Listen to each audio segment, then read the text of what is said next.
You've hosted well over 300 women.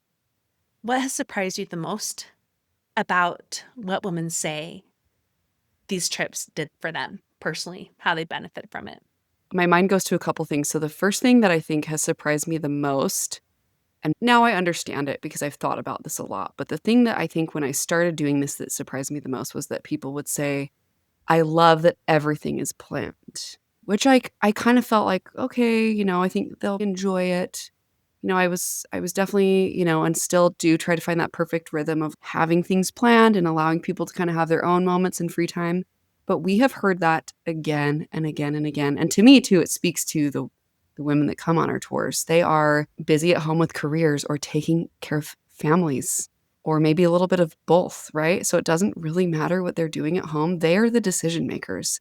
And they love that they literally get to just show up and everything is planned from Mm-hmm. the transportation to where we're going to eat, which, by the way, are the best spots, to the tours we're doing, to who's going to host us on those tours, right? And not only is it just like what's going on that they're taking care of, but it's literally things that I've hand pieced together as my absolute favorite.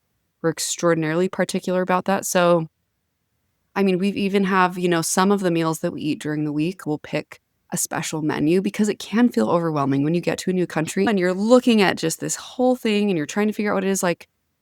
We not only curate each meal, but we look at the whole week. Go, okay, if they have carbonara on Monday, then they need to eat something else, right? When we have Yeah. pasta again the next day or whatever.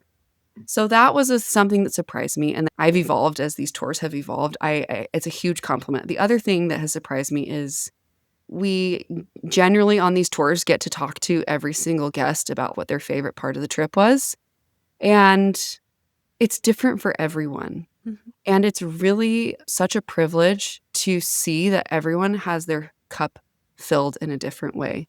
And when I went on that initial trip to piece the tour together, I just had one son and now I have 3, and I think for me, like, the more that life gets chaotic and the more kids we've had and the more commitments that I have, the more I realize it's so, so important for women to fill their cup and to, like, do something that really resets them and really helps take care of them, and a lot of those things are similar for women, and some of those nuances are slightly different, but, we have a lot of, like, slow, relaxed meals where everyone's eating their food hot.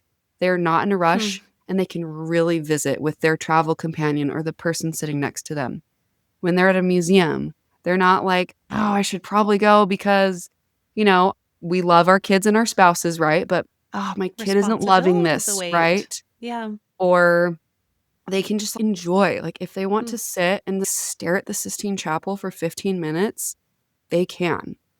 And then just having time to reflect, I think is so important. So that really has surprised me, Monica. Just I think I set out to piece together this perfect trip, and I'm so proud of the itinerary. I'm so proud of the flow of the week, but I just didn't anticipate seeing that kind of transformation over the week within each guest.